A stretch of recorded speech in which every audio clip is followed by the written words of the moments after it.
It is 5 o'clock, and we are going to begin our study session.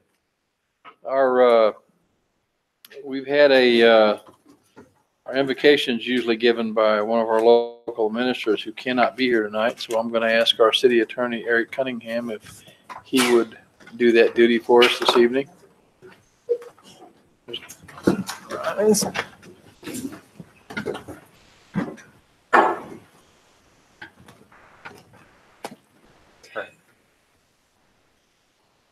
Father God, your word says, great is the Lord and greatly to be praised. Your greatness is unsearchable. Lord, we marvel at how much you care for each and every one of us and how much you long for us to call out to you in our times of need. Lord, you said that you care about everything that concerns us. And one of the concerns we have tonight is for the affairs of this city, for the business of this community. Lord, we lift this up to you. We ask you to give our council your wisdom. We ask you to give our staff your wisdom. And Lord, we ask you to be glorified in all that is done tonight. In Jesus' name, amen. Amen. Now join me in the Pledge of Allegiance. I pledge allegiance to the flag of the United States of America and to the republic for which it stands, one nation, under God, indivisible, with liberty and justice for all.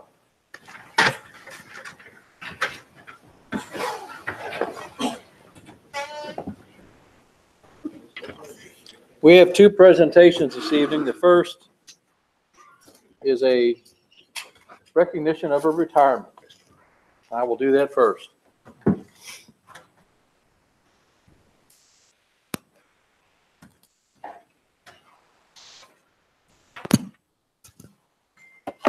You don't want Jackie to come up here with you? Yes. Right over here. Okay. She wants to film this, get you on camera, so don't mess up.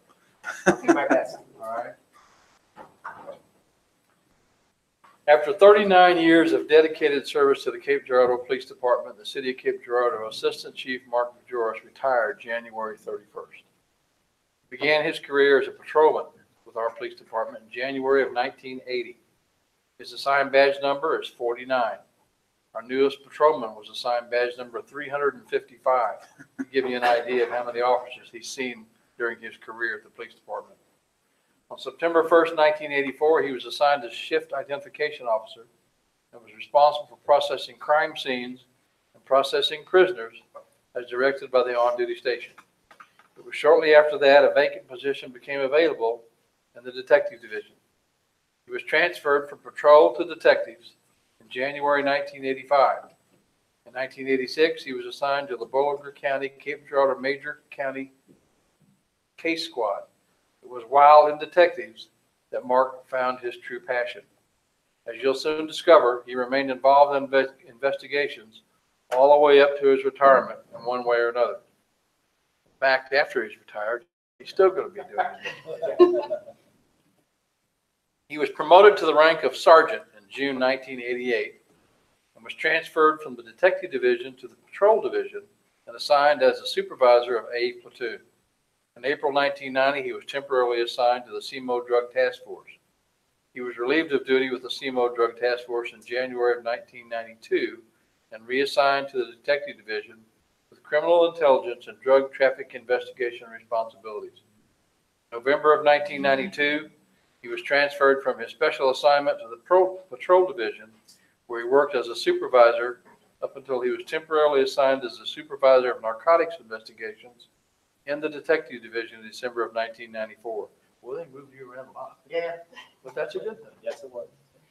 In 2002, a newly created division within the police department was created. And Mark was promoted to lieutenant to oversee this new division, the Special Operations Division.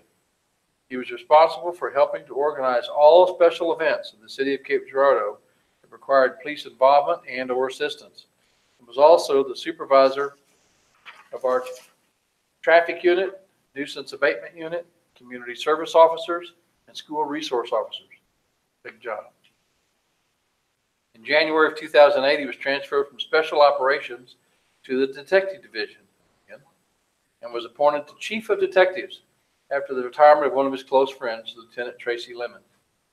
In May 2011, he was appointed as commander of the Boulanger County, Cape Girardeau County Major Case Squad. He was promoted to rank of Assistant Chief of Police of the Operations Bureau on July 1st, 2014, and oversaw the Patrol Division, Detective Division, and Special Operations Division. Both positions he held up until his retirement at the end of January. The City of Cape and the Cape Police Department, thank you, Mark, for your 39 years of dedicated service as a public service to our citizens. Thank you, and best wishes on your retirement. Thank you.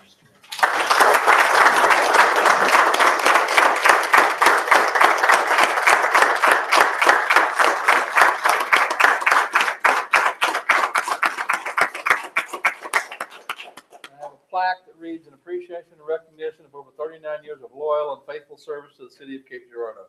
Presented this 4th day, February 2019, by the city in honor of the retirement of Mark Majoris and his service to the Police Department 1980-2019. Thank you.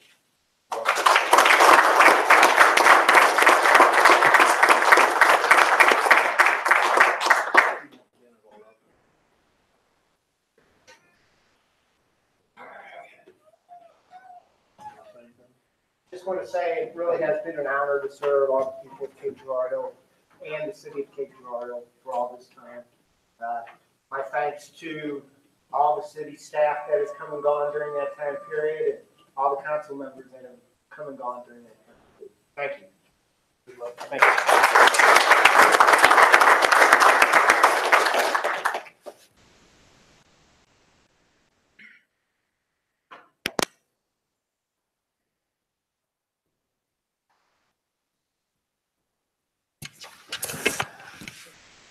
I'm just glad that our new prosecutor is going to keep you busy doing investigations, so it's right down your alley. As of today, You're busy? Yes, I understand. The next item is something that's going to be real interesting. It's Paint for a Cause. Aaron Harrell is going to give a presentation on what this is and how they're going to link this to our Missouri Bicentennial in 2021. okay, I hope this is on this, or maybe I don't even need it. I first want to thank you, Mayor Fox, for, letting us show up here. And everybody, hopefully we can give you something interesting to think about. My name is Aaron Harrell, and this is Barb Bailey.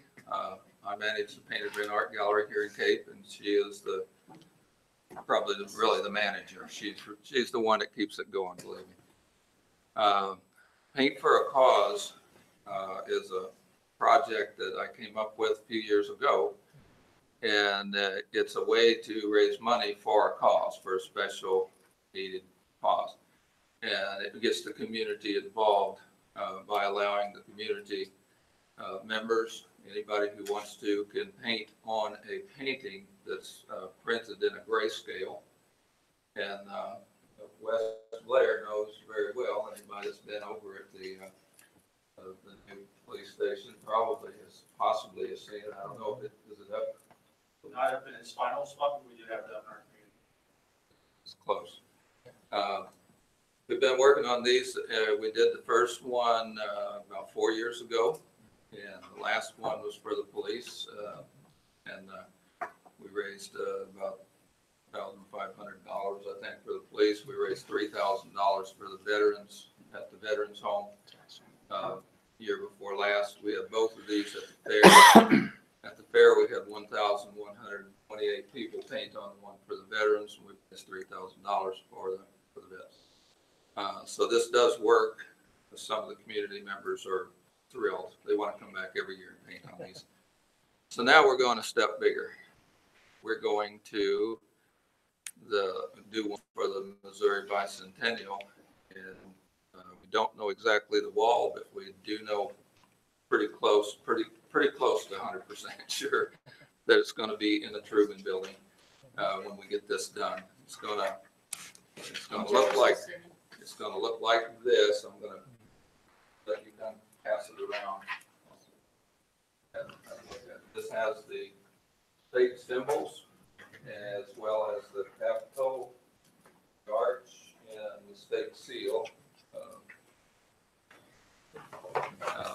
that's a colored replica of it, but this is a grayscale that people will be painting on, so it's really hard. You probably can't even see it from there. Maybe you can vaguely make it out. Yeah. And so this is how yours started with. Just in case anybody else can't see that, Yeah, it'll be. what it look like. Now tell them the size of that thing. It's going to be 12 feet by 30. Oh, wow. So it's gonna 12 be feet huge. tall, 30 feet wide.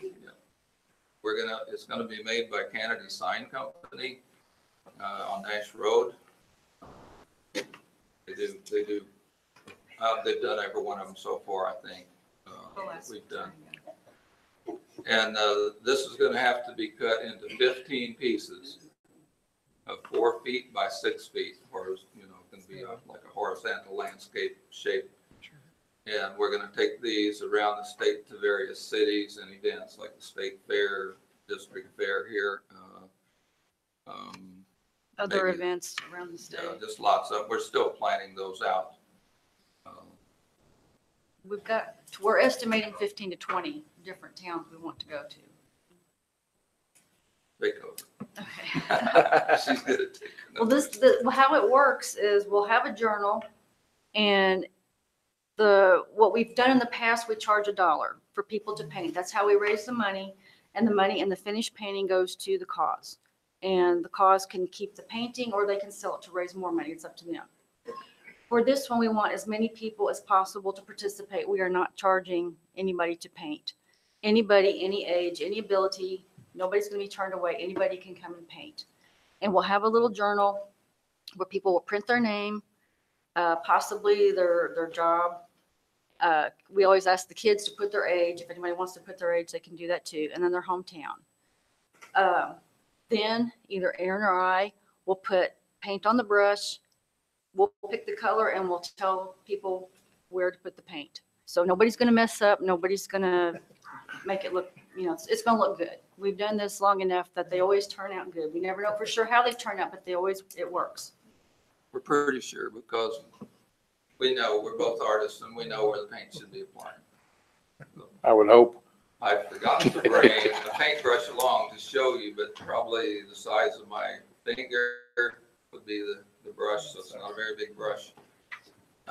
We anticipate like maybe 1,000 people each place we take this, so it translates to maybe 15 to 20,000 people paint on this. It will be a world record when it's done. We know that. Whether Guinness recognizes it or not, we don't know. That's not why we're doing it. We're doing it for the 200th anniversary date. Which we also heard from Michael Sweeney, and you may have met with him or heard of Right. him. He's the coordinator for the Missouri Bicentennial, and he's also worked with the State Historical Society of Missouri. And our project has been endorsed by the Missouri Bicentennial. Congratulations. And Michael Sweeney told us that he's really excited about this project because this is the biggest thing in the whole state that's going on. This one will, we have to get it done by 20, and have it up there on the wall so that whenever the celebration actually takes place, this event will be the most inclusive of the people of the state of Missouri. So it's, I'm proud of it. You should be. Myself, because it's going to happen, which I think is really awesome. And the thing about it is it's going to be there for years and years, decades. Who knows how long it will stay there on the wall. And people can go and look and say, wow, my grandpa, Bob Fox, painted on this years ago.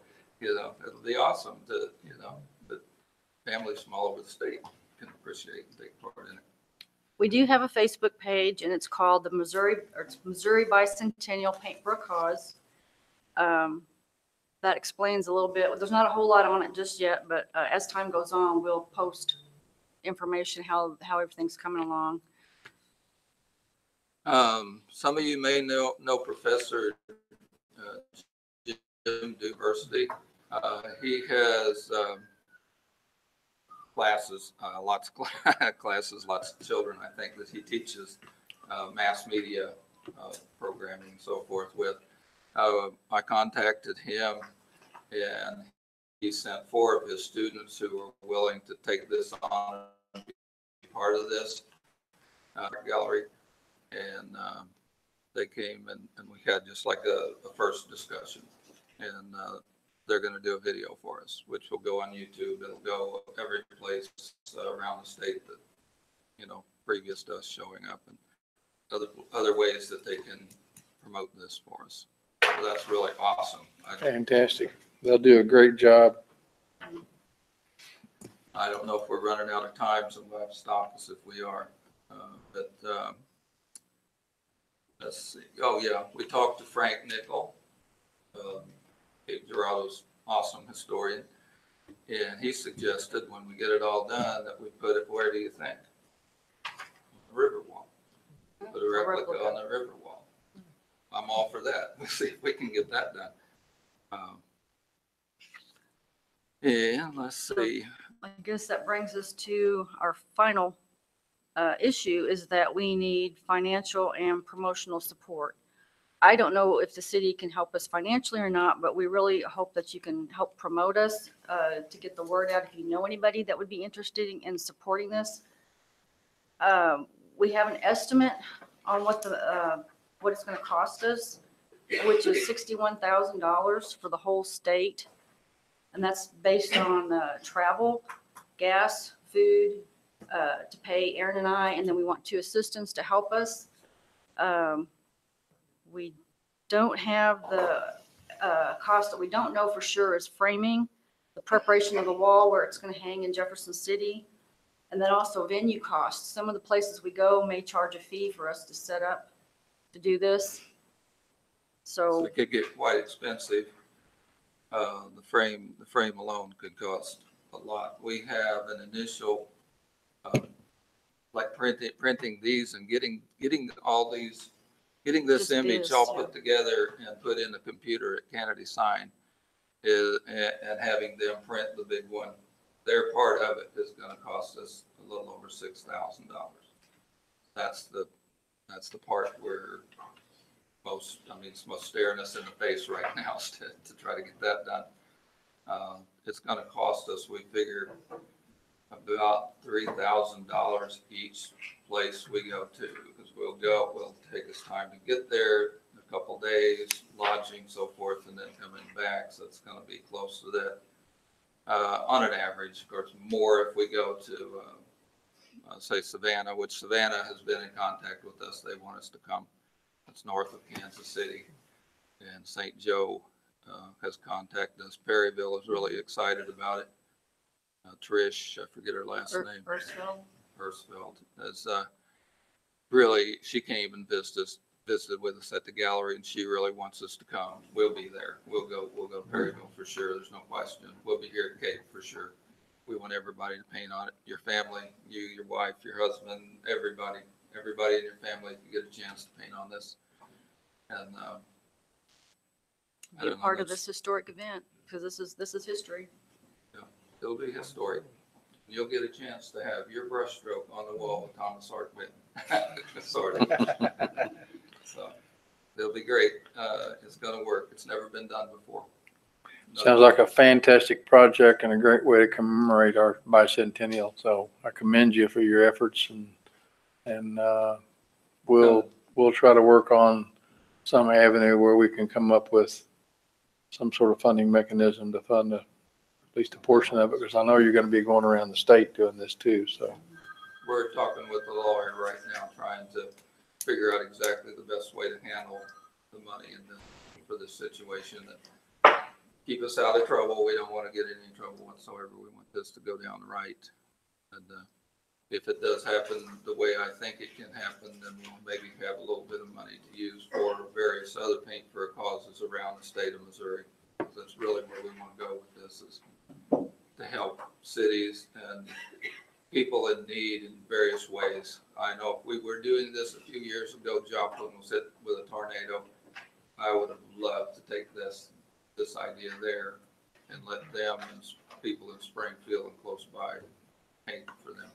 yep, I understand. So anybody that wants to help us, give us a call. You can look up Missouri Bicentennial Paint for a Cause on Facebook, and we're kind of posting things as we do them. Okay. Well, we can certainly connect with you on social media and promote it through our city websites and do that, and then look forward to it. Thanks for being some great ambassadors to Cape Girardeau, from Cape Girardeau to our whole state. This comes right out of Cape Girardeau, so I can't imagine that Cape Girardeau wouldn't support us on that. Absolutely.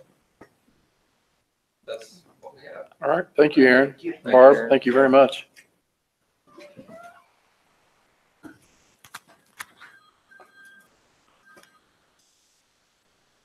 We'll move right into communication and reports.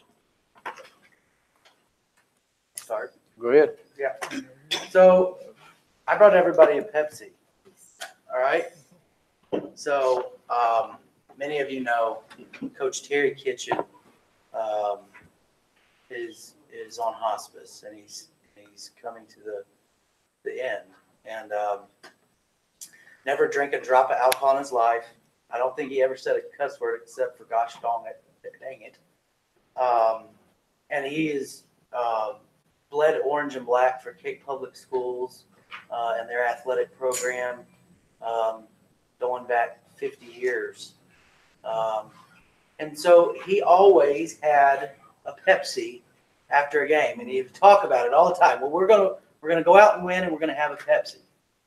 And I just wanted to bring that up about Coach and for us all to keep him and his family, Tatum and Bo, all of them in your prayers. And he's meant so much to this community and meant a lot to me personally. So I wanted to bring that up and have a Pepsi with Coach. Thanks, Robbie. Appreciate it.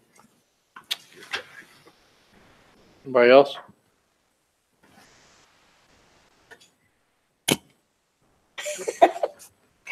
I am happy to announce that Stacy Kinder will be the Portia Initiative liaison. You know what you're gonna say. Good morning, Shelley. Good, yeah. And we're looking forward to it. She'll be, we'll be meeting together, and she's going to be our liaison. And I am happy about it. We voted on it the other night, and it was unanimous. Oh, great. So welcome aboard. Well, I'm excited about it. I have been for several years when the whole PBC concept came up. So thank you. That's good to hear. I'm very much looking forward to it. All right. Good. That's cool. That's awesome. Thank you. Anybody else? Well, I guess it's me then. Just to report on some recent activities. Scott and I met with the Missouri Editorial Board and updated them on our 2019 goals and other issues going on in the community. We've also met with the Humane Society, talking about their proposal for funding. I had the honor of having lunch with Old Town Cape and their board this last week, as the National Main Street organization was here to recertify that Old Town Cape as part of the National Main Street organization, and they passed with flying colors, and it was neat to be there on behalf of the city and represent the city at that meeting.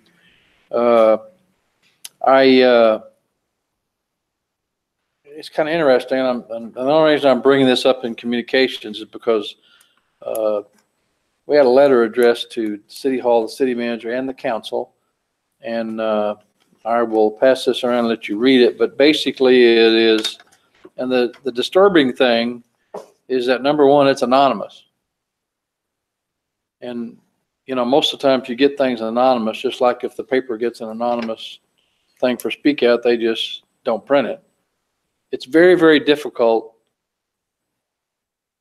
to handle a situation when the person is anonymous, and it makes me wonder whether they really are a concerned citizen, or they would sign the letter so we can actually get back to them and know who they are, so we can answer what the problem is. And that's come up with other situations over the years, and I would just tell the public that if you have an issue, you have something that comes up, and you want to write a letter, please sign it, so we know who you are, and we can come back and talk to you and address whatever the issue is. But a couple of things in this came to Scott and I's both attention. And, you know, they say, I've heard many excuses over the years why the city will not put up a traffic signal along the section of Route K in front of Notre Dame High School. I don't know that we've ever had that issue come up. Why would we make excuses if it's never come up? First of all, the biggest thing about this is it's not a city issue because it's a state highway. It's a MoDOT issue. Now, whether MoDOT, maybe they've talked to MoDOT, and MoDOT brushed them off, but I will make it a point to bring this up at the simple board meeting, but because we handle issues like that with MoDOT, and that's what it's for.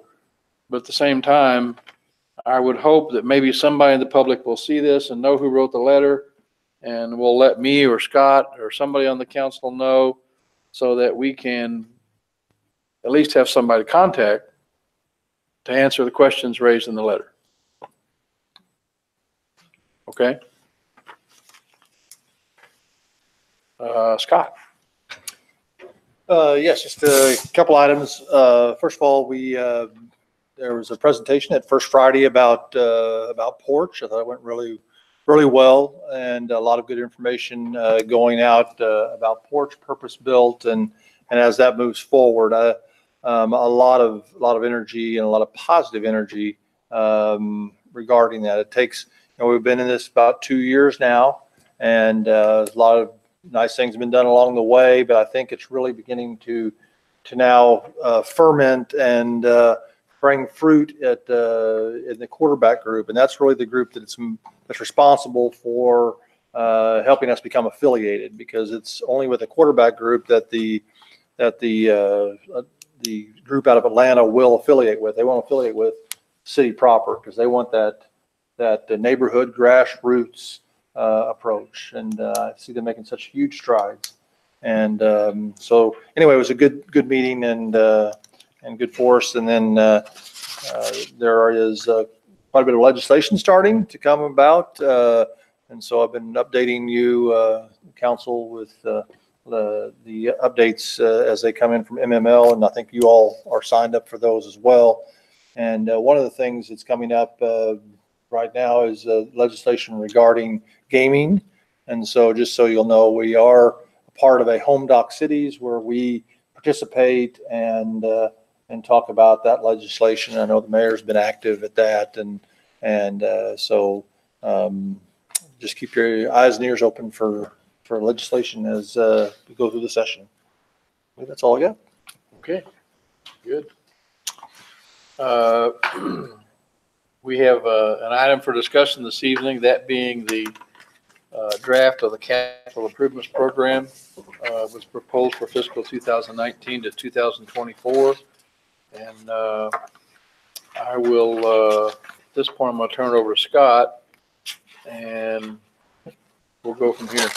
I think I'm going to go ahead and cover a few items that council personally talked with me about, and so you all have a chance to discuss them as a council or bring them in. So it might take a few minutes to do that. Then we'll answer any questions you have, and Alex is here as well to help answer those questions. One of the first things you'll find as you look through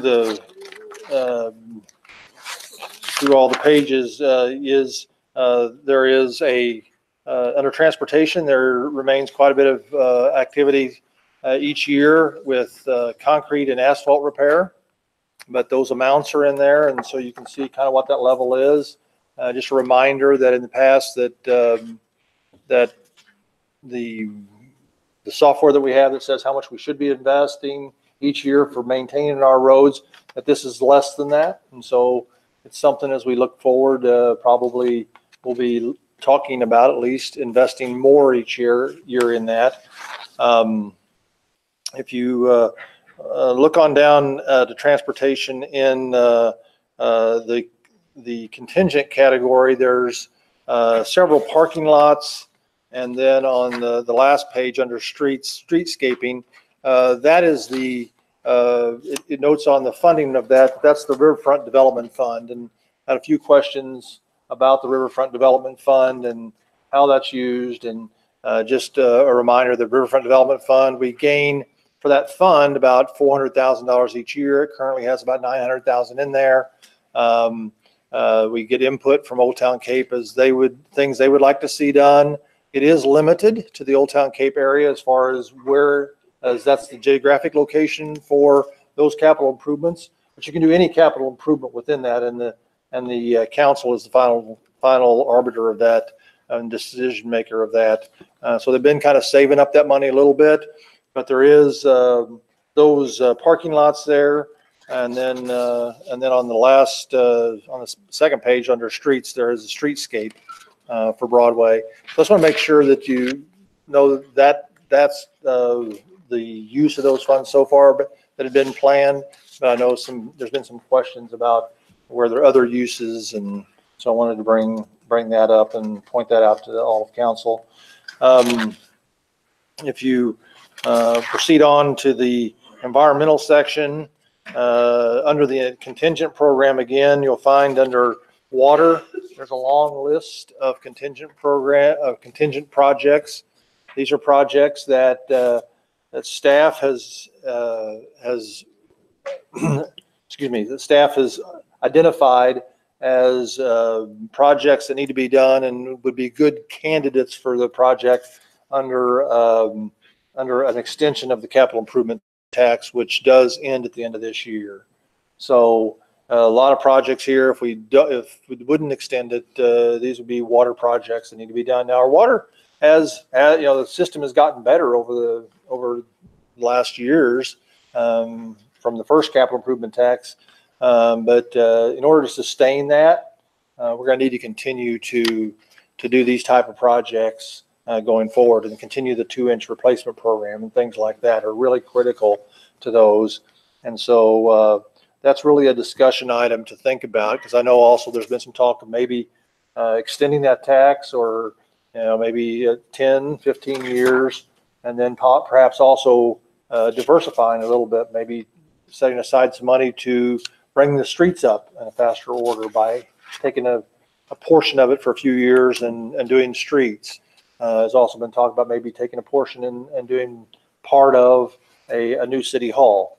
So that's a discussion that council needs to consider pretty quickly, because if it's going to expire, we would need to set a vote for either the August or the November election, 2019. Not anything else on that election right now, so it'd be one that we pay for, but I believe that's something you need to think about. And if you want to have a committee to investigate that, or if you want to charge a subset of council or staff, or how you want to look at that, that's one way of looking at it. But just to kind of note those projects.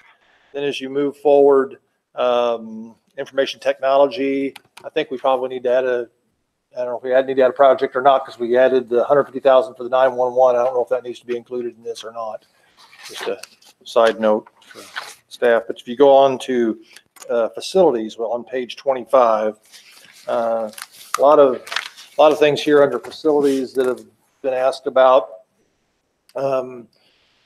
First, you see the annex renovation and the common police courthouse renovation. They're under funding to be determined. As council asked me to kind of look at what their strategies might be for the common pleas and the annex. Subsequently, we've had some interest in those buildings by some of the historical folks that are currently in the firehouse, the Historic Society, and then from the university. It seems to make sense that perhaps we would look at when the county leaves that, is see if there's a ability for maybe somebody to come in, take those grounds over, take the buildings over, preserve the historic nature, and they would take over maybe the operating, or a good part of that operating budget for the common pleas courthouse and the annex. Perhaps we could find a partnership there similar to the one we have with the county, Unless we do that, we're going to have additional costs to the city in operating those. And so that's a concern. We have part of that started this year already, where we're operating the grounds. We're going to have to mow those and do things. We're also in charge of renting it out now. I would envision if we did that, we would probably want to reserve the rights. It would probably be a lease, and we would reserve the rights that it would remain open to the public, that the city would have a certain amount of use, that we would reserve every, a couple of times a year, things like that. So that's kind of the strategy for those. So even though it talks about doing those improvements in 1920, probably we'll move those down or into contingent and have some of those, explore some of those ideas for the annex and for common pleas. And a side note of that is we continue to work the old police station toward selling that. We've still got a generator there and a tower there with an antenna on it that we need to move. But as those move, we do still plan on selling the police station. If something would happen and they would vacate the old fire station, we would anticipate selling that building as well. So that's kind of, and you'll find there River Heritage Museum. There is some money in PRS2 to do some improvements there. So that would, if they move, that would perhaps be a money freed up for maybe to do a little work on common pleas or something else. Is there also a possibility that the old generator at the police station could be moved to Shawnee? Yeah, I think we were looking at that. I don't know if we've determined that fully or not. It's under conservation and it has to be associated with the fire department or look back conservation. But however, if Johnny works on that. Yeah. We're still. I mean, it's a good generator. Yeah. And it's. So maybe we could put that one in the firehouse to be the one in the firehouse over. That you can do. So anyway, yeah, we're still looking at that's the reason why it's taking a little longer. And then I don't know if we haven't heard about the antenna yet. We're still working on that as part of the project. We're hoping if you do sell the building that we could at least work it out that they would stay until we're able to move it off to the new infrastructure. So that's, I know all this stuff kind of overlaps, and so that's the reason I wanted to have the discussion. There also is there in the facilities, you can see there's several airport projects, and that's beginning to prepare for if we are able to get more monies from the 10,000 boardings, then that might be some of those funds could be used for some of those projects, and you'll see how those are noted on there, quite a few $1 million for that, but that's something to look at. You'll note the neighborhood parks is there in 2022 and 23. Trying to look at the parks projects and stormwater projects, looking, some of those we are bonding, and then some of them we have to cash flow. So we're still working through some of those issues. Next subject, if you go on to the next page for contingent programs for facilities, there's a whole list of projects there for City Hall. There is, which leads to a discussion. I know one of the things that council asked me to look at was what if we looked kind of a little bigger on, instead of tearing this building down and putting a new City Hall here, what if we looked at it as more of a generator of a project, cooperative project with Fountain Street going in. And if we maybe put a little access road from Fountain Street back to Fountain Street, maybe there was a way to build City Hall on our facility, maybe purchase a little more facility from Kelly's next door. There's a lot of green space in there that we can preserve. And maybe there's a way then to, I just looked at, for instance, right at the end of Merriweather, if that street is a huge elevation difference. If you left that dead end there and then put City Hall there, it could actually look down that street all the way to the river. And so that might be a site to do, and then maybe allow with the parking and some access roads with the drive-through, and then maybe that would create some outlots where some additional development could go on, or you could have a place where food trucks could come and park, and you could have downtown farmers market could be in that space. So I'm not proposing any of those things other than there may be a way to help leverage that City Hall, Federal Building, maybe a rework of this building with its historic value into a senior housing or something. Maybe there's a way to leverage more of that to have more of a placemaking of this area rather than just knock this down, put something else in its place. So something to consider. Again, it's out of ways, but then it kind of ties back to that capital improvement tax as well. I think that's all that I had that had been mentioned, other than TTF 6 is also upcoming within this fiscal year.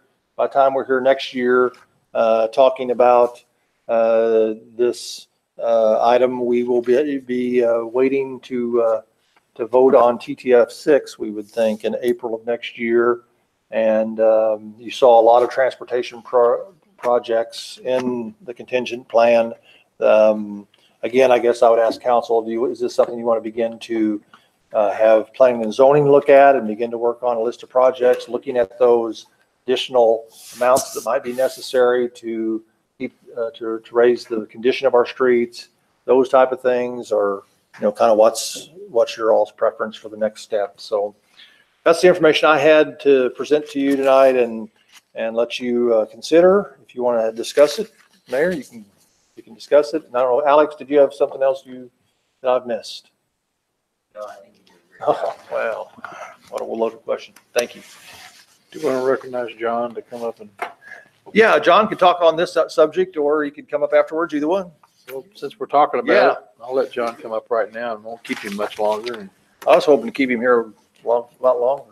But yes, I'll let you go ahead. Okay. Off topic for a moment, I'll answer your question. I was attorney for the Highway Commission for 39 years, and we've been approached many times for a signal warrant at Notre Dame High School.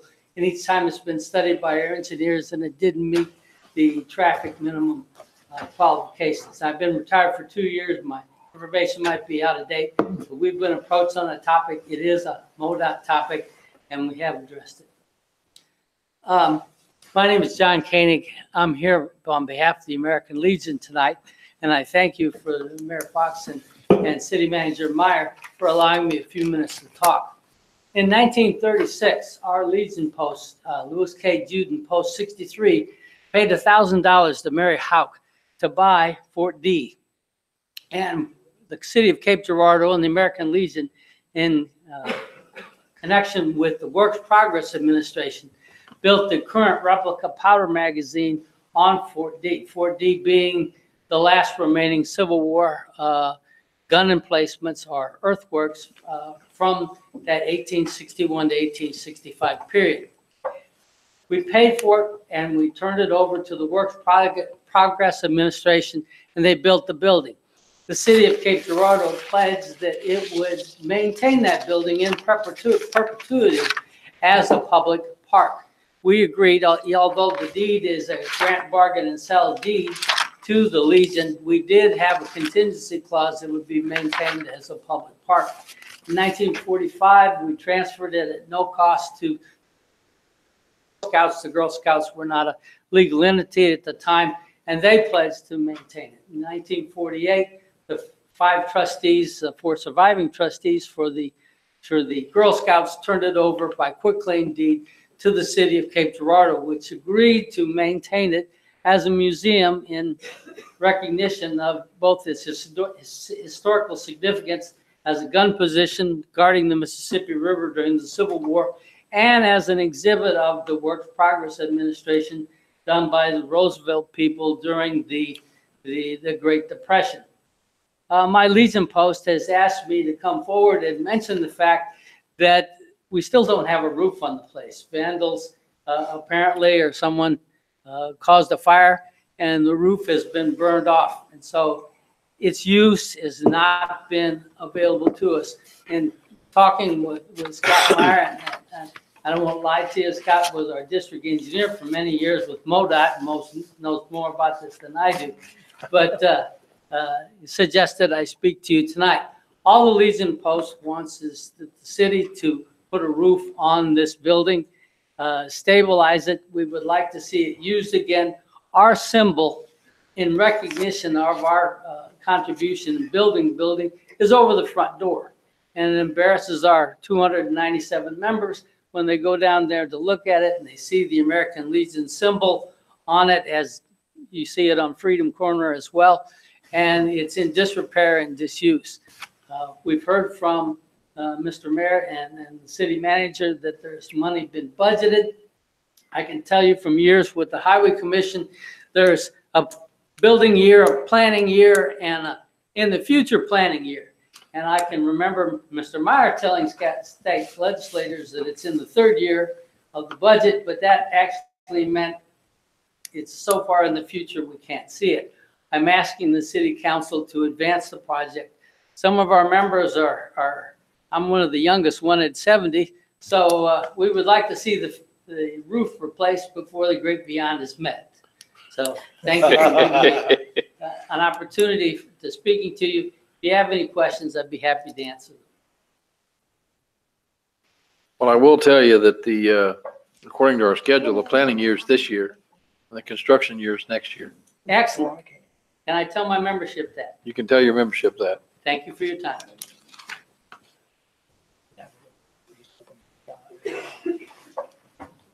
Where's that at? That is It's on page 25. Page 25, Fort D Park renovations. $200,000 total cost, $20,000 planning, $108,000 construction. It was part of PRS2. And it's because of the deteriorating condition. I think it was one of the first things they put on there, because if we don't get it done, they're in danger of losing what other structure they have there. So Tuck pointing, I think, was probably, I mean, the roof is totally gone. I mean, you go in there and you just look up and see stars. Right. When it burnt, it completely burned. At one point, we did do the engineering, I think, to determine what needed to go on and what needed to, and everything needs to be done. And then when they did PRS2, they made that part of that. So I assume, as I'm looking out, that planning year 2019 and construction year 2020 is doable. Okay, we haven't gotten into the preliminary plans things yet. Anna Kangas, before she left several years ago, and worked with Phil Smith to redesign how to connect a roof to the existing masonry wall, and it would be quite extensive. Some other options that we were looking at was to put new beams in place to support a roof that would cover the building. We're not quite sure that there would still be gaps in between the roof line and the actual structure itself, but at least it would protect the masonry better than it's being protected right now. So we're looking, at those two options, but we have not initiated that project currently in this fiscal year, but it's on our list. I would anticipate in 2019, we'll be getting those plans totally together and estimates, and then doing that. I know that John said that it was certainly their desire to not just span it, but to have it connected so the building could be secured. So historically, we would love to be able to do that Right. too. But structurally, we may, feasibly, it may not be with the funding. Even at $200,000 may not be enough to make the roof line connect properly with the masonry with the current condition of the structure. So we'll explore that as well. yeah, I will keep communication going so you'll know what we're doing and exactly where it is. Thank you. all right. Thanks, sir. Thank you, John. Thanks, Julia. Okay, we have on the floor the draft of the capital improvements program. I know I've seen little drawings and Post-it notes and stuff all over so I know you got something to say. So who's going to start? Well, I think that first and foremost, knowing what we as a council want to do with the capital improvement sales tax on the sewer that's expiring, and that's, Well, it's actually water. it says sewer in our CIP. Yeah, when we passed the sewer tax, we flipped them when we built the sewer building. So it's a little, it was originally passed as a sewer, but it's now being used for water. That's correct, is it not? Okay. Okay. No. But So yeah, finding out what we want to do with that and what we can do with that. You mentioned streets. Is the street piece appealing on top of looking obviously for 2020 on TTF 6? To me personally, that's appealing. If there could be some money that could be used to continue that, to ask the voters to continue that, that is appealing. I'm sure Stan would like to hear this. I know that there are projects as well that were put in here that could be used with that tax. And it is just a continuance. So understanding what we can and can't do with that and what would be proposed, streets, absolutely. Outside of that, the other big piece that is concerning to me as far as, and that's common pleas in the annex and this facility. I think common pleas in the annex take precedence over this in my mind, over this building in my mind, just because of a vacant building can deteriorate pretty quick. Yes. And they both need work. So finding out what we want to do, really, there's a lot of special study sessions within all of this and those discussions in itself. Well, I can foresee some sort of another public-private partnership where we would do maybe a portion of the capital improvements and we'd find somebody in the private sector to maybe do a portion of those and take those buildings over and then basically maintain them once they're. Right. Finding the right partner. And that will be key. It will be key to find that partner, but I think the museum is very, very interested, and we have a meeting coming up at the end of this month to meet with them in the university about looking at the prospect of something like that happening. Did you say university? Yes. Oh, okay. Well, and I could see where that would be beneficial, hugely beneficial. So that's my first pieces on this. Other than that, I really like seeing the airport, the projects with the airport. I know we've been really talking about that a lot, and I know we're still haven't gotten, Molly's not here tonight, but we haven't gotten a firm answer on what we want to do with the Penzel proposal, and we've still got some questions there. So that could change some of this, right? Aircraft owners been notified, and I think they just sent those out this week? Okay. last week. So So that process is undergoing. That's all I got. Damn. So I want to talk about the Riverfront Development Fund. What are the requirements for that funding? Like, is there certain legislation about what it can and can't be used for? The agreement we have with the casino is that all the Riverfront Development Funds are used within basically the Old Town Cape boundary. And it limits the amount that can be used for operating. I believe it's like 20% is 30% positive, total is what can be used for operating, and Old Town Cape takes most of that. And then so that leaves the rest of it is capital. And the capital portion, again, it can be any capital, but it has to be within that boundary. And I assume it would have to be either a public improvement or something that we can justify as public improvement. Scott, after you said generates about 400,000 a year, so after the operating costs are. Yeah. Yeah.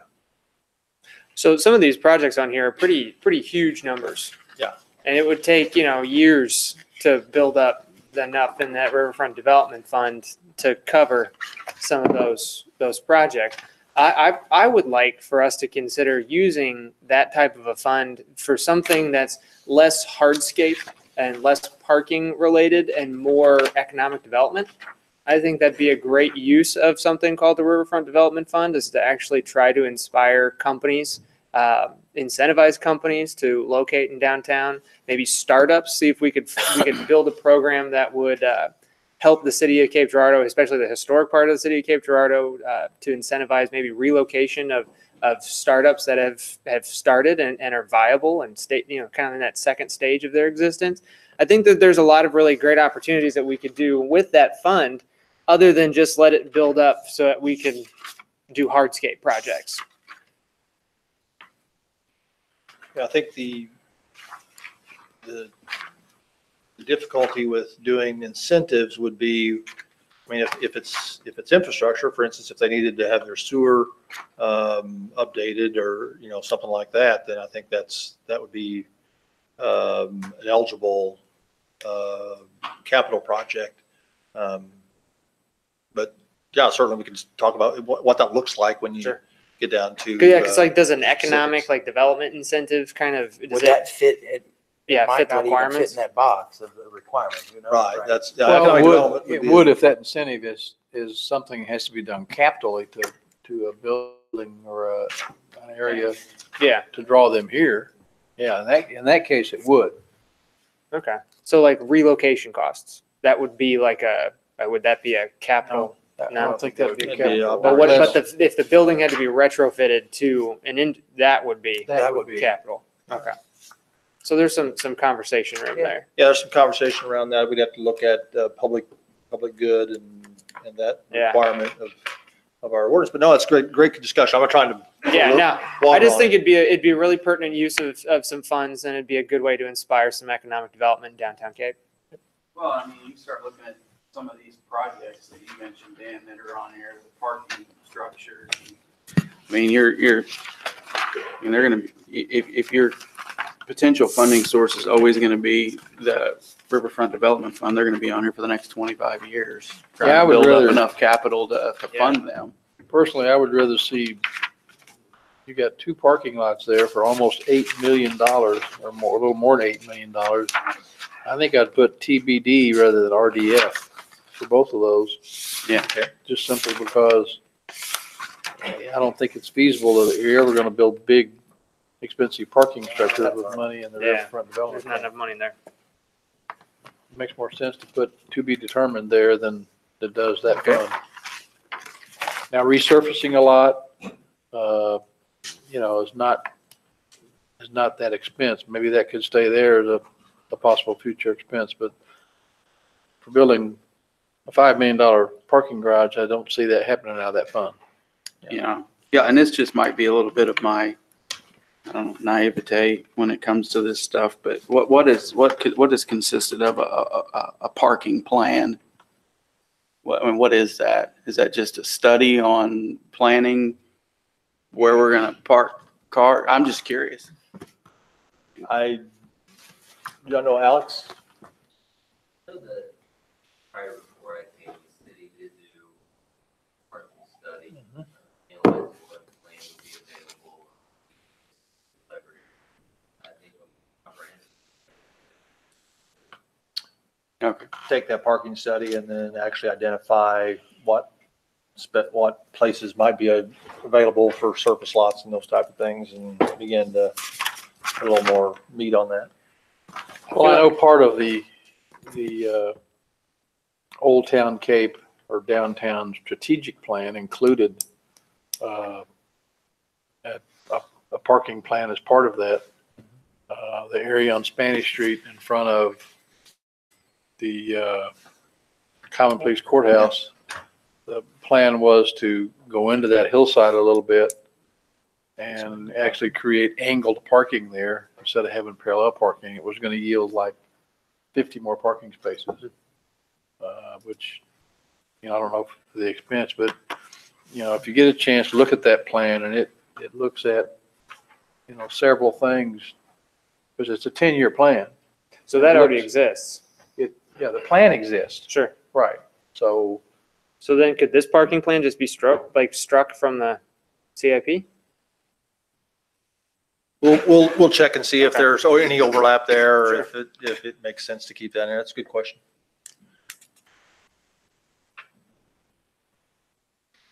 But there are other parking lots, like, for example, there's a Bloomfield Trail parking lot on here that's to be determined. Yeah. There are other issues with parking in the city that are there that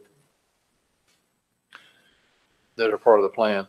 Yeah, and what the capital improvement plan is designed to do is to help you help us prioritize. So by having these discussions, that helps us see, really where your emphasis is. So that's really good input. What's the council's thought on, we have two major things before us for this year and next year, and that's number one, the capital improvement tax. The other being TTF 6. In the past, we've had a TTF committee that will meet and start formulating plans for those projects, some of which you see identified in here as a possible source of funding is TTF 6, and there may be others. But is it your wish to put together a committee again for TTF 6, have it begin work this year toward that goal? Historically, what's that committee looked like? It's been both. Sometimes it's been, they've just asked planning and zoning to do it. So that planning and zoning is part of their operations do it. And then I believe for the first time last time during TTF 5, I believe they took some from planning and zoning. May have had I don't know if they had just a liaison from the council, and then they added some other citizens to look at it. So it's been both, as I recall. I don't know. I'm looking for who else was here when that happened. John? I think the more community input you get from different entities, I think better cross-section of needs you'll receive. The other issue is the capital improvement tax. What are your wishes there?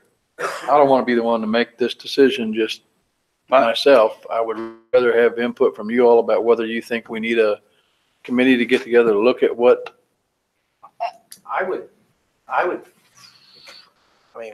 My first thought is that on the capital improvement, that would be, That's going to have to be done within the next month or two to get something together and start talking about this. Because it's got to be done before the end of this year if we want to pursue that.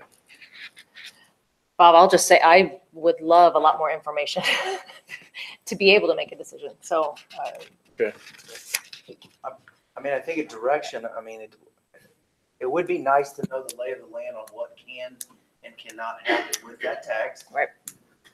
And then a council directive on somewhat that says, we'd really like to see an additional, I don't want to throw the number, but an additional $500,000 a year out of that tax going into streets. You're talking about neighborhood street. Neighborhood Right, streets. yeah. Because here's the thing, we've got TTF coming up, and that's that whole committee there. Well, what's more important to the public? Is it going to be connecting Veterans Memorial Drive, or is it going to be streets? I'd like to know that. But as far as the capital improvement piece, I'd like to know what projects stand for C's as far as the water and sewer piece, and then kind of go from there. It would be nice to see a kind of a prioritized list of water projects of this list. I think number one.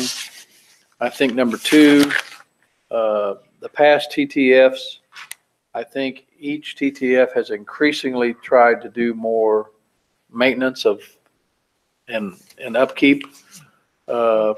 We kind of need to decide, look at what that total figure is, where it's been maintenance wise.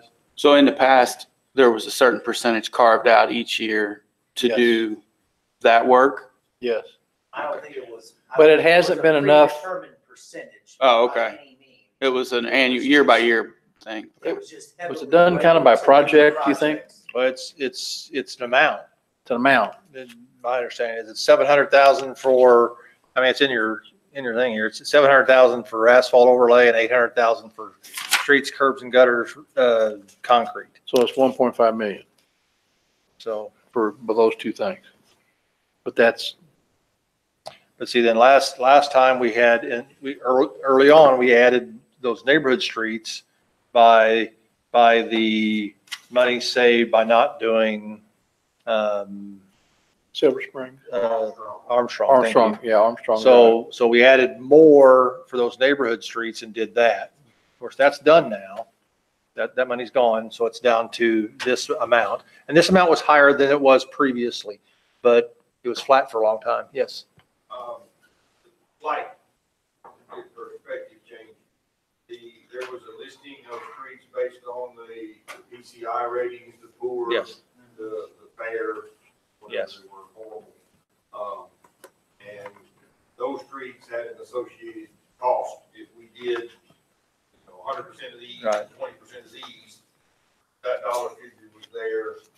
And then that was then divided by 5. Right. To get the annual amount. It wasn't a preset, this number. Right. We identified what we wanted to do and then took that total figure divided by 5.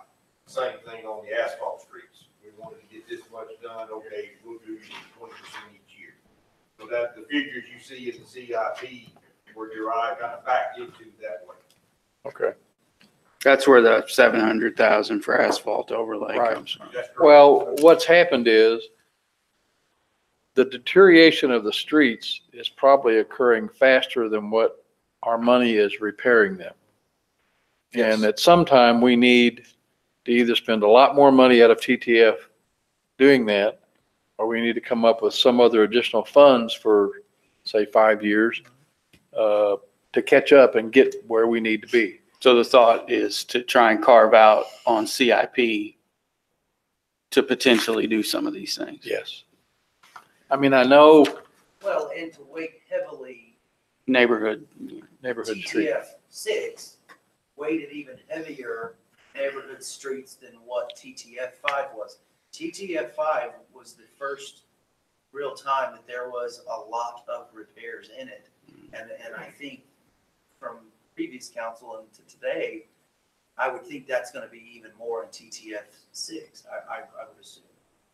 Well, but even if you do that, TTF 6 goes 5 years. It's still another, yeah. Do you want to, maybe if you're going to if you're going to renew the capital improvement tax, you want to say, well, the first 5 years, we're going to carve out additional $500,000 a year and put towards streets to get that figure up. And where would that put us? That's some information that I think council would like to know. Another question I have since John and Victor are here, how much does the capital improvement tax generate annually? About 2.6. Mr. Mayor, I did want to, just as a reminder, indicate the reason that we're in the situation we are with capital improvements taxes, because I think the initial plan was that the city would put forward the use tax on the ballot and not propose the capital improvements tax. And then that plan was kind of put on hold when this U.S. Supreme Court came down with the Wayfair decision. Right. And then the thought was, well, let's wait to see what the legislature does on repairing or changing the law on nexus for sales tax or for use tax. And so that's part of the reason that we're closer to the deadline, if you will, on the capital improvements tax. I understand that. It kind of puts us closer to the deadline, but the point is there are a myriad of water projects that are identified that we have to continue to upgrade. I think at some point we have to do something with neighborhood streets. And then also at the same time, we've got to do something with City Hall. And the only way we can do that is with extending a capital improvement tax. So yeah, that's, something we need to think seriously about between now and the next meeting and come up with some ideas and certainly we can prioritize, staff can prioritize the water projects and give you that list on a priority basis, you know, maybe high, medium, and not as medium. Or, you know, they're all pretty high priority, to be honest, but give you a stratification of that, and then do the same with our transportation projects, and then give you some of the idea of some of the things that Stan talked about. You know, at this level, I think we've run our computer where we rate the streets and stuff has done some projections based on continuing as it is. They're going to continue to, our condition's going to continue to go down. If you add $500,000 to that, you know, what does that do to condition? I think we can provide some of that by next meeting, Stan. I think so. Yeah. You're talking, I mean, just, I don't know, my quick math here is, just in water projects alone, you're just over 14 million in contingent water projects. Right. And a CIP over 5 years at 2.6 is going to generate what? Right around 13 million. No. 10 years would be, 10 years. 26 Okay, million. I'm sorry, 26 million. capital improvement tax was passed in 2008. So 10 years It was a 10-year on a renewal. CIP. Yeah, so you could do 10, you could do 15, but of course we'd have to look at cost of time and not that we would bond a lot of that, but if we bonded any of it, it'd be what the cost of bonding. Well, I mean, all of these are all good things for us to work on. That's the reason we have this program is to begin to filter through these things and find out what your priorities are, because these are important decisions. Stacy, you look like you want to say something. You're Well, a different topic altogether Okay. on this, so I don't want to Okay. shift off. Well, while we're talking about the streets, I would say, I would really like to have a formal complaint to MoDOT on what they did to keep highway. It's been vented several times. Okay, good. I haven't heard anything, so this is the first I wanted to. Well, right now, they are in a mode where there's no asphalt being produced right now in the wintertime. So we have to wait till All right. spring Well, before I that figured, starts. I hadn't heard anybody. But I am anxiously Council awaiting, or- to see, Yeah, we talked to them extensively at Simpo several times. Okay. Well, glad- anything else on the draft you have before you? Any comments? Yeah, I had a question, much smaller financial issue, but just regarding the airport, there are several projects on here, facilities projects that it strikes me, are coming out of the general fund, which seems very different from a lot of these other, facilities projects. I've heard very casual comments from different people just about the idea of funding those things in different ways. Of course, the plan that Molly talked about at our last meeting is certainly a different way to get, especially this one, the T-hanger project funded. I know, well, I barely know much about any airport funding processes, but apparently it's done in different ways in different places. Is there any real conversation right now in the city about looking into different processes for funding, perhaps Well, in conjunction with or in lieu of? A lot of the airport private- projects are funded through MoDOT. Yeah, and federal, right? And I know we're and banking federal. on And the for the example, federal. Taxiway is $1 million. It's funded 90% by MoDOT. So Yeah, you're- I'm talking about the facility, When specifically you got a the, contingency, in contingency, where maybe it's not 5 million for upgrades to the terminal, right? And, it's a 60-40, right? Isn't that what it said? A 60-40. for the terminal, yes. So it's going to be a, big chunk of cash we're going to have to figure out where it comes from. Well, then again, it kind of depends on, I think what they determine needs to be done. There are some things that are funded by MoDOT. There are some by general fund. There are some by It's under Not to say that, facilities. I mean, in my Increasing your opinion, fees it's not to say that it shouldn't be a discussion that some of the stuff out of the general fund, There you go. instead of being out of the general fund, could be funded through TTF 6. Well, that's my question. If we, Or Could something be else funded through the completely. capital improvements tax. If they're, And I mean, there are a lot of options. I mean, I would see it as, that's a TTF 6 to me is an option. But obviously that's a big step. 40 MoDOTs. General fund, a lot of times, is a funding source for, and you always see where it has an asterisk that says, subject to appropriation. So that's subject to competing against all the other things that are funded with general funds, but it's something that would come to you. So that, I wouldn't say that when it is under a 2022 under general fund, I wouldn't say that that's likely funded without some pretty significant pain. How about Well, that? and is that, is that situation the reason why some of the facilities are in the state that they're in? I mean, it seems Well, like that and I- answers yes. another thing I would like staff to do for council is to look at some of those projects that need to be done at the airport, put them together in a more concise manner just about the airport, and which ones are shared with MoDOT are conceivable that we can get done. Of course, MoDOT right now is in a crunch too, so you may not get any of those done. One of those was a road extension that it's a $4 million MoDOT expense, which I don't think you're going to see anytime soon. But the other issues that we need to deal with are the terminal and whatnot. How many of those could conceivably be part of the capital improvements tax? It is a capital improvement. When I look at everything we've done around the city with the fire stations, the police stations, the airport's one thing that's been kind of left out, and that's something that we need to talk about. We need to know what those are and whether some of those could be conceivably part of a 10-year plan for capital improvements. Yeah. Or even something completely different. The Paducah Airport, I think, is funded. Airport tax or something? Yeah, something. I think Marion's got a. Or maybe it's Marion.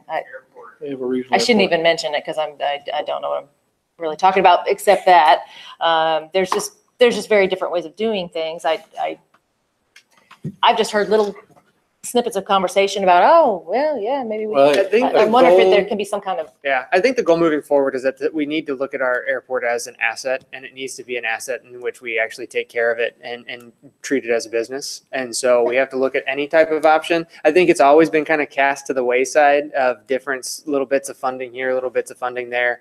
And that's how we end up with a whole slew of airplane hangars that are in such disrepair that they can't actually house airplanes. Right. So I think you're right. We do need to look at different types of funding sources that actually need to bring the airport to prominence, because as a regional airport with flights to and from Chicago, you look at Paducah's population and they've got 20,000 boardings a year, and you look at our population when we should definitely be competing. So there's got to be some improvements that we could make there in order to, improve the whole airport and the way it interacts with our economy. Maybe a combination of capital improvement tax and a portion of TTF, because it is transportation.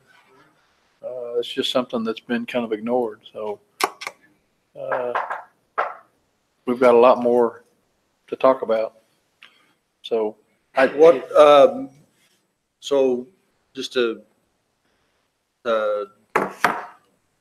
have my list of to-dos, we'll look at all the street projects that we have TTF 6, and if there's any others that we have, and we'll do a prioritization of that and an idea of the cost of that.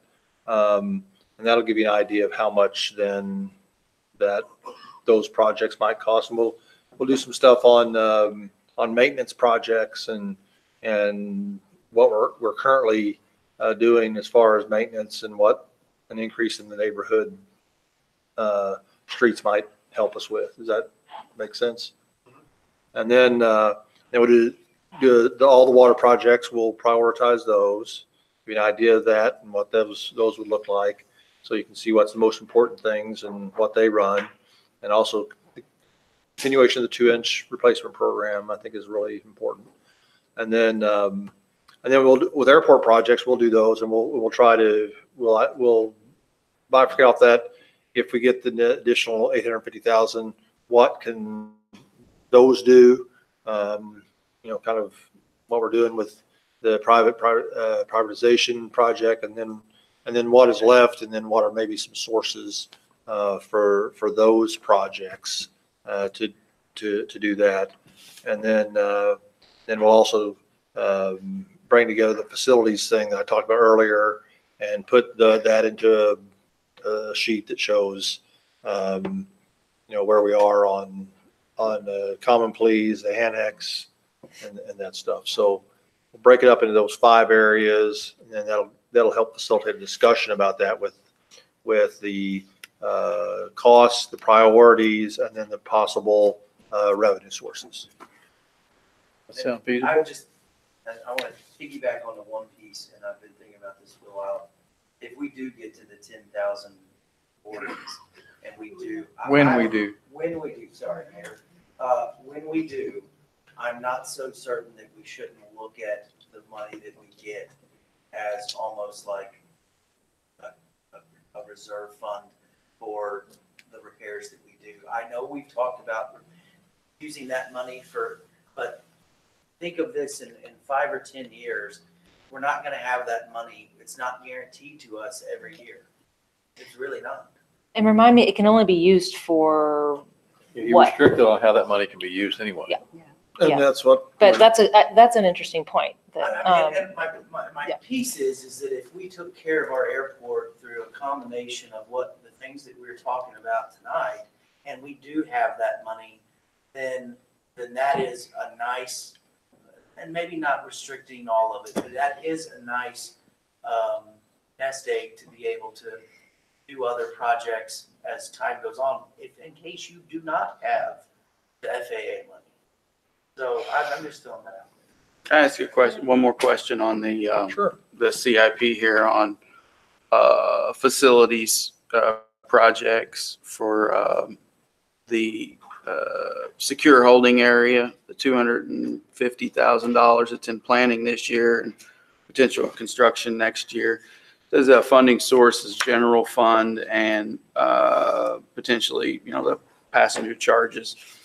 Is there any indication as to what percentage of that 250 would be out of the general fund? Are you talking about the airport? The airport there, the secure holding area, the upgrades. I think they just want to make it bigger. Right, I understand, but I'm just wondering how much is going to be general fund and how much passenger. What page is that on? It's on page 25. Okay. It's the third item down. I know that one time they had talked about working with the airline to add it to ticket prices and then doing part of that, but I don't remember what that split was because they were going to use additional ticket, and there's I don't know, it was a boarding fee or some other fee, and then additional fuel, and then so I don't remember what that split was, but we can find that out. I would say though, as your business increases and you have more boardings, that's going to be a high priority because you've got to have a secure holding area, number one. And Well, and I mean, when you talk to, right now, if you go to that secure holding area, you got to come out of there, go to the bathroom. Yeah, I mean, there's no restroom inside that area, so I mean, people are waiting until the last minute to go through To me, security. that's going to be that's why it's planning year this year and get it constructed Sure. next year, because that's. Yeah, I mean, I was just curious about the funding mechanism when you start talking about, passenger facility charges. It's kind of hidden fees. And that's part of that, what Councilwoman Kendall was talking about, looking at innovative ways to pay for some of these things. So, yeah, certainly what we did, we had to do quickly, and we found a way through the additional fuel to get that done. And so it's the next thing. It's what they would like to have. Sure. We'd like to be able to supply that, but we got to find a way to. Well, I mean, I know the first conversation I had with Bruce out there, that's the first thing he pointed out was the fact that there were no restrooms in the holding area. And Yeah. The only other thing on here that I put a question mark by was, as you know, some of these toward the end of this, I'm looking at page 26, neighborhood parks in South Cape and Red Star recreation area improvements for fiscal year, 23 and 24. And I would just say that if purpose-built moves like I think it will, and we begin to have some renovation in South Cape with residential areas and housing, I think we may be in a situation where we may have to do something with a neighborhood park down there sooner than later. And that may be something we may want to move up on the priority list. And I would advocate too, if those parks in South Cape go, then I definitely think we should lump it together with Red Star Rec area. Well, and the other thing is that some of that recreation area for Red Star, the community space, the playground, the trails, you may be able to get the casinos a partner on some of that because they would like to see it improved. There's a lot of cool funding partners that could be possible there. We've got MDC that's an abutting piece of property. We've got the casino that's right there in the city. So there's some neat opportunities. And there also might be through MRCTI some grants that might be available to help get some of that stuff done. So that's possible too. That was my last comment on the Very good. CIP. Anybody else have anything else? Good. Thank you. Good discussion. Excellent. Are there any appearances this evening regarding any item that's not listed on the agenda? I don't think so. I think we scared everybody off. We did. If not, we'll go through our agenda review.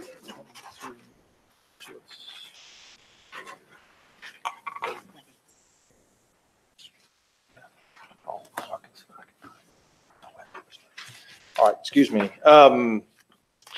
Agenda review. We have no public hearings tonight. And on our consent agenda, we have the items 2, 3, and 4 are the second and third readings from last time. 911 monies, and then the record plat of Harvey Sherwood, and the general warranty deed for the properties we bought with flood buyout. And then number 5, 6, 7, 8, 9, and 10, and 11 are all PRS2 engineering contracts. These are task order contracts that we do. Once we know we have an amount of work, we put out a request for proposals. These are firms that we believe would be good fit for those projects, and this puts them under contract so that we can, when we're ready to do that, we can give them a task, and then they can respond quickly and efficiently in doing so. Number 12 is a performance guarantee agreement. So I think in lieu of a performance bond, we can do an agreement like this, and that's for the locks of Dalhousie Phase 5. 13 is the automatic transfer switch for the water treatment plant. According to that agreement, number 14 is the contract to demolish the flood buyout property at 1207 North Main. And 15 is the same thing for 1003 North Fountain Street. And 2 different firms got those, got good contracts for both of those. Then number 16 is us applying for a grant for some work to able to do more work at the Capitol Hall Master Plan. We are applying for that grant. We have 2 years to complete the work should we get the grant. Just allows us to do more of what we'd like to do. And then number 17 is the acceptance of the improvements with the new Burger King, the one they put up in record time, and then the lot next to it, they graded at the same time.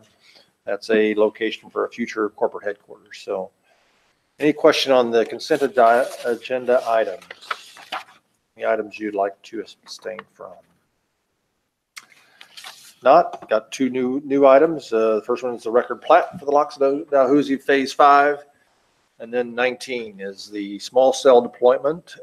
This is a last legislative session. They passed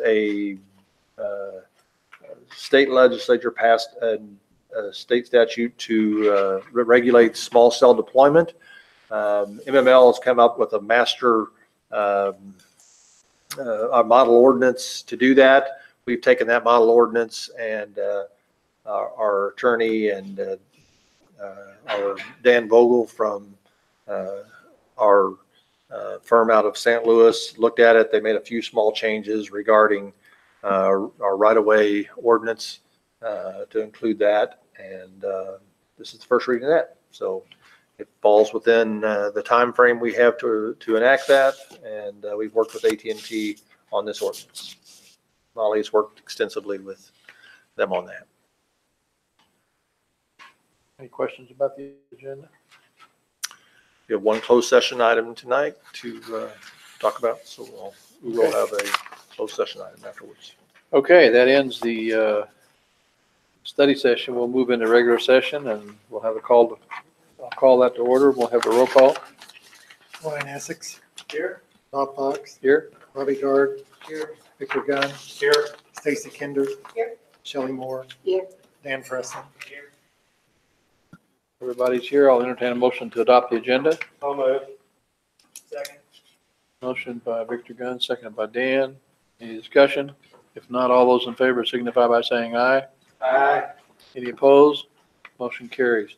We have no public hearings tonight. Is there anybody here tonight wishing to make comments on any item on the agenda? Boy, it sure doesn't look like it. We're gonna have to do something to make these meetings more exciting, bring people in here. Well, maybe not. Yeah, more budget. More budget talks. Well, maybe the capital improvement program will get, if we have a public hearing on that, that'll get some people in here. If not, we'll move right into the consent agenda. Eric, if you would, please. Bill number 19-12, an ordinance appropriating monies from the general fund to upgrade the current 911 dispatch software, and ordinance appropriating monies from the general fund to upgrade the current 911 dispatch software. Number 19-13, an ordinance approving the record plat of Harvey Sherwood Extension Subdivision, ordinance approving the record plat of Harvey Sherwood Extension Subdivision. Bill number 19-14, an ordinance accepting a general warranty deed from Wright Properties III LLC and Wright Properties IV LLC for property located at 1207 North Main Street and 1003 North Fountain Street in the city of Cape Girardeau, Missouri. Ordinance accepting a general warranty deed from Wright Properties III LLC and Wright Properties IV LLC for property located at 1207 North Main Street and 1003 North Fountain Street in the city of Cape Girardeau, Missouri. Number 19-15, a resolution authorizing city manager to execute an agreement with Kaler Engineering and Land Surveying, Inc. for the Parks and Recreation and Stormwater Phase 2 projects in the city of Cape Girardeau, Missouri. Bill number 19-16, a resolution authorizing city manager to execute an agreement with Intuition and Logic Engineering, Inc. for Parks and Recreation and Stormwater Phase 2 projects in the city of Cape Girardeau, Missouri. Number 19-17, a resolution authorizing the city manager to execute an agreement with Woodard and Curran, Inc. for Parks and Recreation and Stormwater Phase 2 projects in the city of Cape Girardeau, Missouri. Bill number 19-18, a resolution authorizing the city manager to execute an agreement with Crawford, Murphy, and Tilley for Parks and Recreation and Stormwater Phase 2 projects in the city of Cape Girardeau, Missouri. Number 19-19, a resolution authorizing city manager to execute an agreement with Bowen Engineering and Surveying, Inc. for Parks and Recreation and Stormwater Phase 2 projects in the city of Cape Girardeau, Missouri. Bill number 19-20, a resolution authorizing city manager to execute an agreement with Horner and Schifrin, Inc. for Parks and Recreation and Stormwater Phase 2 projects in the city of Cape Girardeau, Missouri. Number 19-21, a resolution authorizing city manager to execute an agreement with Stantec Consulting Services, Inc. for Parks and Recreation and Stormwater Phase 2 projects in the city of Cape Girardeau, Missouri. Number 19-22, a resolution authorizing city manager to execute a performance guarantee agreement with EED Development LLC for the Locks of Dalhousie Phase 5 in the city of Cape Girardeau, Missouri. Number 19-24, a resolution authorizing city manager to execute an agreement with KT Power Systems, Inc. for the Water Treatment Plant Number 1 Automatic Transfer Switch Replacement Project in the city of Cape Girardeau, Missouri. Number 19-25, resolution authorizing the city manager to execute an agreement with Ronald Kucera Jr. for the 2018 flood buyout program to demolish 1207 North Main Street in the city of Cape Girardeau, Missouri. Bill number 19-26, resolution authorizing city manager to execute an agreement with Steve's Hauling and Excavating for the 2018 flood buyout program to demolish 1003 North Fountain Street in the city of Cape Girardeau, Missouri.